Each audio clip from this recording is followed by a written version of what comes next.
Mummy की नारंगी साड़ी देखकर दिव्या का मूड उखड़ गया। उसका फूला मुंह देखकर मम्मी ने पूछा, अब तुम्हें क्या हो गया? आपको दूसरी कोई साड़ी नहीं मिली क्या?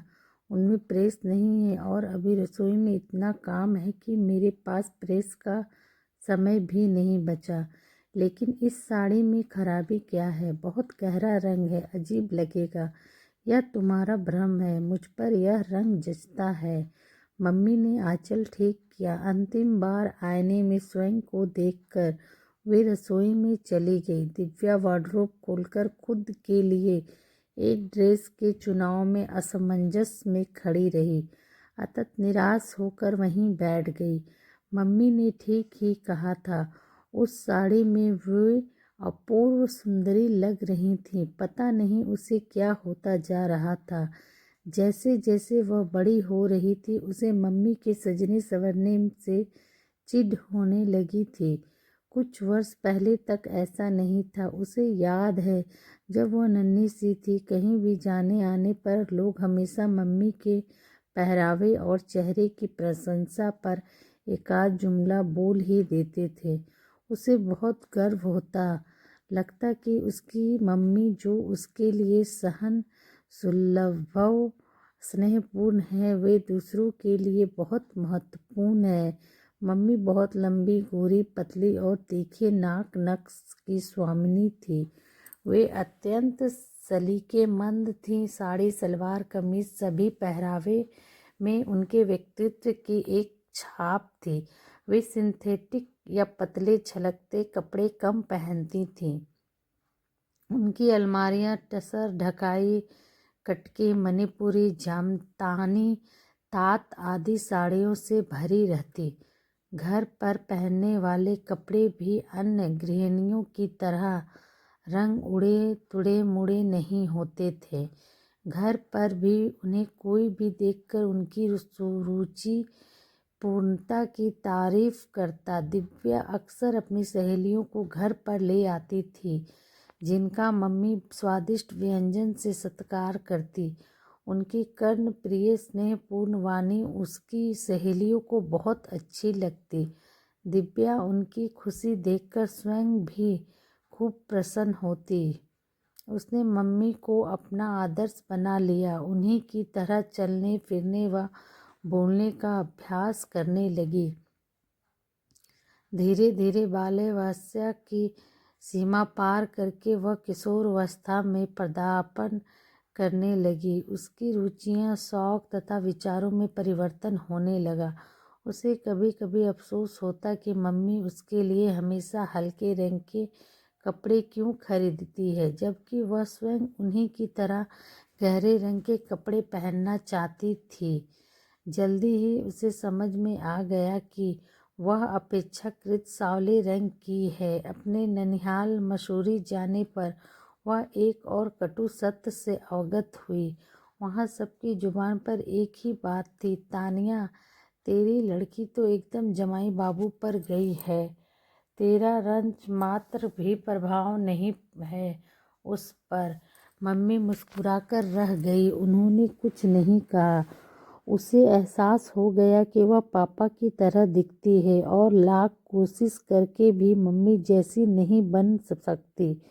पापा के ऑफिस के किसी उच्च अधिकारी के विवाह वार्षिकी पर आयोजित समारोह में मम्मी ने चेरी रंग की साड़ी पहनी थी। उनका रूप दब दब दमक रहा था। वह सबके द्वारा सराही जा रही थी। श्रीमती मल्होत्रा, आपके लड़के से तो मिल चुकी हूँ, पर आपकी लड़की कहाँ है? उच्च अधिकारी की पत्नी ने पूछा। यह तो है, मम्मी ने उसे आगे किया। अच्छा, यह है, किंतु आप यदि परिचय ना करवाएं तो कोई नहीं पहचान सकता कि यह आपकी लड़की है। हाँ, शक्ल सूरत में यह उनकी तरह दिखती है।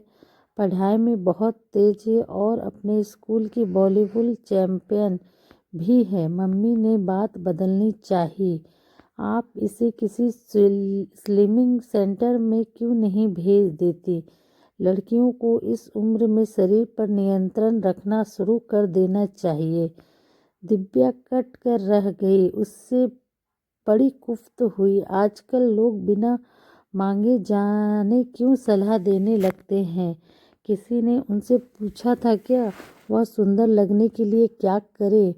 वह तो खुद ही घर में झाड़ू पोछा लगाती थी, नियमित वॉलीबॉल अभ्यास के लिए स्टेडियम जाती। तब भी यदि वह मम्मी जैसी तन्वंगी नहीं होती तो क्या करे। उस दिन पहली बार उसे मम्मी से ईर्ष्या हुई। रचित भैया अपेक्षाकृत मुखर स्वभाव के थे, किंतु वह जैसे जैसे बड़ी होती गई अंतर्मुखी स्वभाव की होती गई। जबकि पढ़ाई, खेलकूद एवं विद्यालय के अन्य सभी कार्यों में वह आरानी थी, इसका दायित्व भी वह मम्मी पर ही डालती थी। धीरे धीरे उसके स्वभाव में परिवर्तन आता जा रहा था। जिस काम को वह एक बार कहने पर कर देती थी, उसी काम को वह कई बार कहने पर भी नहीं करती।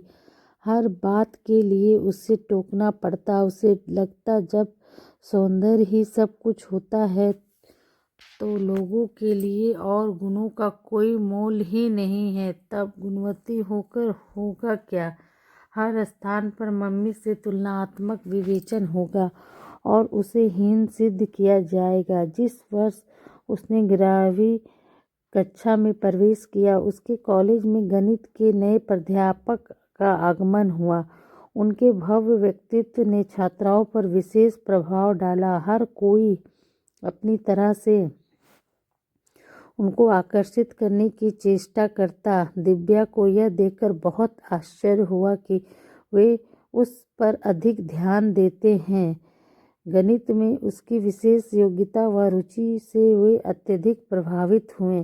छात्राओं की छोटी मोटी गणित संबंधी समस्याओं को सुलझाने का दायित्व भी उन्होंने दिव्या पर डाल दिया। छात्राएं प्रतियोगिता से डट हट गई और सभी ने उदार हृदय से दिव्या सर की चहेती मानकर हथियार डाल दिए। मानिक सर ने दिव्या के जीवन में एक नया रंग भर दिया था। उसका खोया आत्मविश्वास, उमंग, आशाएं लौटने लगी।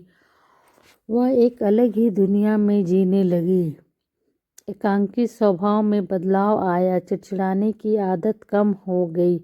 बोलचाल में मधुरता जा गई। घर पर भी वह अक्सर मानिक सर रहने लगी।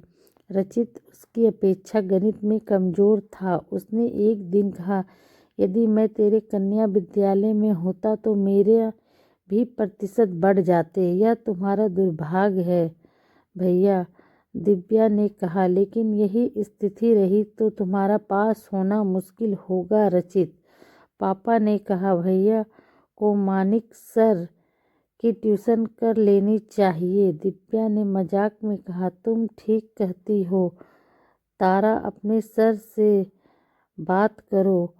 पापा ने उसके सुझाव को गंभीरता से लिया। मेरी बात वह कभी नहीं टालेंगे। दिव्या की गोवंती थी। दिव्या ने ठीक ही कहा था। मानिक सर रचित की ट्यूशन के लिए तैयार हो गए। शाम के समय नीली कमीज और जींस पहने मानिक सर ने प्रवेश किया। दिव्या ने आह्लादित होकर उनका स्वागत किया। सर ने रचित से उसकी बहुत प्रशंसा की। दिव्या गदगद हो गई। सर ने रचित की समस्याएं सुनी और उसे कुछ मिनट का प्रारंभिक संभाषण दिया। दिव्या वहीं मंत्रमुग्ध सी बैठी थी। तभी मम्मी ने नाश्ते की ट्रे के साथ वहां प्रवेश किया। सर की आंखें जो उठी तो दृष्टि नीचे करने की सभ्यता भी वे भूल गए। मम्मी द्वारा अभिवादन करने पर उनका ध्यान भंग हुआ और हड़बड़ाकर उन्होंने प्रत्युत्तर दिया। दिव्या ने सांकित निगाहों से मम्मी को देखा। रूप की उस छटा ने मानिक सर को विस्मित कर दिया। यह मेरी मम्मी है। दिव्या ने उनके सम्मोहन को दूर करने का प्रयास किया। तुम्हारी मम्मी? नहीं तो? सर की आंखें आश्चर्य से बड़ी हो गई। मम्मी ने आदतन अपनी प्रशंसा को मुस्कुराकर स्वीकार कर लिया, किंतु दिव्या का मन जाने क्यों कड़वा हो गया। मैं चलूं? आप इन्हें पढ़ाइए। मम्मी चलने को उद्यत हुई। नहीं, बैठिए ना, मैं इन्हें पढ़ा चुका हूँ। मम्मी के उठने पर सर जैसे व्याकुल हो गए। मम्मी सामने बैठ गई। मानिक सर उनसे उनके बारे में सवाल करते रहे। बीच बीच में लिखते हुए रचित को भी वे कुछ निर्देश देते रहते। दिव्या ने अनुभव किया, सर मम्मी को लगातार देखने का लोभ संवरण नहीं कर पा रहे हैं। उस शाम लौटते समय मानिक सर उसे मानिक सर जैसे नहीं लगे। वे चले गए। दिव्या के मन में अवसाद छोड़कर उनके द्वारा किए गए क्रियाकलापों से दिव्या के इस विचार को लगातार बल मिलता रहा कि वे मम्मी से अत्यधिक प्रभावित है। विद्यालय में सर उसके प्रति पूर्ववत अनुराग भाव रखते रहे, किंतु दिव्या को अब उनसे पहले जैसी प्रेरणा नहीं मिलती। मानिक सर और मम्मी अच्छे मित्र बन गए। वे दोनों अक्सर राजनीतिक, सामाजिक व साहित्यिक चर्चाएं करते। उनके विचारों में मतैक्य न था, अतः वार्तालाप में संतुलन व सामंजस्य रहता। बोलते समय मम्मी कितनी बुद्धिमती लगती।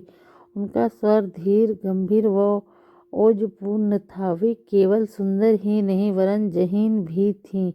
दिव्या मन ही मन इन बातों पर विचार करती। कभी उसे लगता कहीं मानिक सर और मम्मी में प्रेम तो नहीं है, कभी उसे यह सब भ्रम लगता। दिव्या ने खुद को अकेला महसूस किया। दुख और हताशा का अनुभव हुआ। शुरू में उसे अपनी सुंदरता से परेशान मम्मी पर तरस आया, लेकिन बाद में उसे यह परेशानी बनाई हुई लगी, क्योंकि आज भी मम्मी अपने सजने संवरने पर उतना ही ध्यान देती थी जितना पहले, बल्कि अब तो वे सुंदर साधन का उपयोग भी अधिक करती थी और विभिन्न सुंदरगत उपचारों के लिए महीने में ब्यूटी पार्लर के कई चक्कर लगाती। किंतु घर के सभी सदस्यों की चिंता समाप्त हो गई जब प्रदीप ने उसे पसंद कर लिया। मम्मी ने उत्साह से सारी तैयारियां की। एकमात्र पुत्री को सब कुछ दे देना चाहते थे। पापा और मम्मी विवाह के अवसर पर दिव्या ब्यूटी पार्लर जाकर नववधू का श्रृंगार करा आई तो सामने खड़ी मम्मी उसके लहंगे से ज़्यादा शौक सिंदूरी रंग की बनारसी साड़ी पहने हुई थी। जेवरों से वे नक से सिक तक सजी थी। गहरे लाल रंग की लिपस्टिक, बिंदी, नेल पॉलिश में वे आग की लपट का आभास दे रही थी। दिव्या की उमंगों पर एक बार की जैसी किसी ने ठंडा पानी उड़ेल दिया। मम्मी की रूप ज्वाला में वह पिघल जाएगी। निश्चय ही प्रदीप उनके साथ तुलना करने पर विवश हो जाएगा और आज के महत्वपूर्ण दिन में भी वह हीन हो जाएगी। पूरे विवाह समारोह में आकर्षक युवतियां व किशोरियां थीं, किंतु मम्मी के सामने सब फीकी लग रही थी।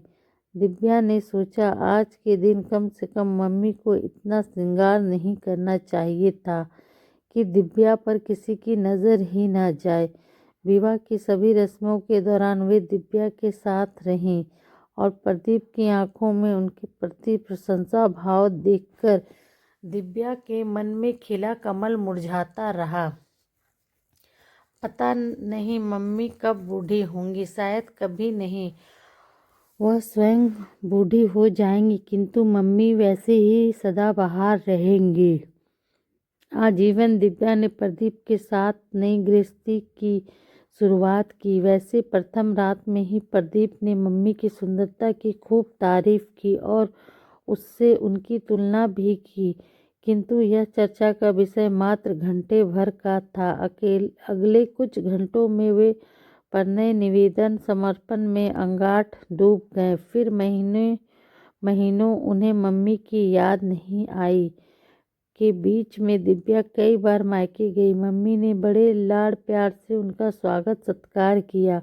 प्रदीप हर बार उनकी सुंदरता और नफासत का मुरीद बन जाता। दिव्या से कहता वह मम्मी से कुछ सीखे और दिव्या तन बदन में आग लग जाती।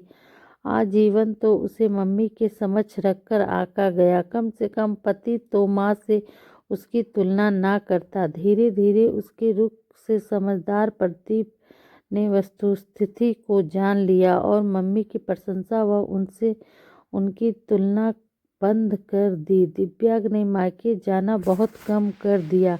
लगभग 6-7 महीने बाद मम्मी ने दिव्या को पत्र द्वारा सूचित किया कि रचित की नौकरी लग गई है और वह दिल्ली चला गया है। एक रात 9 बजे मम्मी ने फ़ोन किया। दिव्या, रचित अपनी पसंद की लड़की से शादी करना चाहता है, तुम कुछ समझाओ ना उसे। उसके लिए हमने बहुत अच्छी लड़की का चुनाव किया है, पूरे घर का दायित्व हंसते हंसते उठा लेगी। आपने बात की रचित से? वह तो कुछ सुनने को भी तैयार नहीं है। तुम उसे फ़ोन करके समझाओ, समझी? फिर दिव्या ने उसी रात रचित को फ़ोन किया। रचित ने बताया अर्पिता और वह एक ही क्षेत्र में कार्यरत हैं और तन मन से एक दूसरे को प्यार करते हैं। अर्पिता जितनी सुंदर है उतनी ही धैर्यशील और बुद्धिमती भी है। उससे अच्छी लड़की उसे नहीं मिलेगी और वह उससे विवाह करने को दृढ़ प्रतिज्ञ है। यह सब सुनकर दिव्या ने मम्मी को समझाया कि जीवन उन दोनों को ही व्यतीत करना है और यदि उन्होंने एक दूसरे को पसंद कर लिया है तो वे लोग हस्तक्षेप करें और रचित की खुशी के लिए त्याग करें, क्योंकि आत्मनिर्भर पुत्र मनमर्जी का मालिक हो जाता है। अधिक दबाव पड़ने पर संभवतः विद्रोह कर दें। मम्मी ने उसकी बात मान ली। रचित अर्पिता का विवाह खुशी खुशी संपन्न हो गया। बहू लेकर लौटी दिव्या के पैर जमीन पर नहीं पड़ रहे थे। मम्मी ने दिव्या को कभी इतना प्रसन्न नहीं देखा था। वे आरती का थाल लिए आगवानी को पहुंची। नववधू के लाल वस्त्रों में अर्पिता गहरी बनी हुई थी। आरती के बाद रचित के साथ ही वो कमरे में पहुंची। पूरा कमरा नाते रिश्तेदारों पड़ोसियों से भरा था। सभी के सामने मम्मी ने वधू का घूंघट उलट दिया। एक बार की जैसे वहां खड़े समस्त लोग स्तब्ध रह गए। वास्तव में अर्पिता किसी मध्य युगीन मूर्तिकार की काल्पनिक कृति सी लग रही थी। कश्मीरी सेब जैसा रंग, हिरन जैसी आंखें, पलकें इतनी घनेरी जो आंखें झुकने पर कपोल तक झुकी आ रही थी। सुत्ता नाक जिसकी कोरों पर पसीने की बूंदें होरे के समान चमक रही थी, हीरे के समान चमक रही थी। प्राकृतिक रूप से लाल पतले होठ, तनवंगी कंचन सी काया, नाजुक और इतनी चिकनी कि छुओ तो मैली हो जाने का भ्रम। लोगों को प्रशंसा के लिए शब्द नहीं मिल रहे थे। सभी ने मुक्त कंठ से रचित की पसंद को सराहा और वर वधू को आशीर्वाद दिया। दिव्या ने देखा घूंघट उलटते ही मम्मी के चेहरे का रंग फीका पड़ गया। नजर भर अर्पिता को देखकर वे झट भीड़ की ओट में हो गईं। लोगों की प्रतिक्रियाएं सुनते सुनते वो धीरे से कमरे के बाहर निकल गईं। संभवतः यह घर की पहली शादी थी जिसमें किसी का ध्यान उन पर नहीं गया था और उनके सामने किसी अन्य को इतनी भरपूर प्रशंसा मिली। दिव्या मम्मी के पीछे पीछे बाहर आई। वे चुपचाप बाहर रखी चौकी पर बैठी थी। हर परिस्थितियों में उनके चेहरे पर छाई रहने वाली स्वाभाविक मुस्कुराहट, आत्मविश्वास, माधुर्य, अभिमान, रौनक आज बरकरार न थे। वे असंतुष्ट, व्यग्र, उद्गीन व परेशान नजर आ रही थी। दिव्या को देखकर उन्होंने कहा, रचित ने अपने मन की कर ली। मैंने उसके लिए बहुत अच्छी लड़की चुनी थी।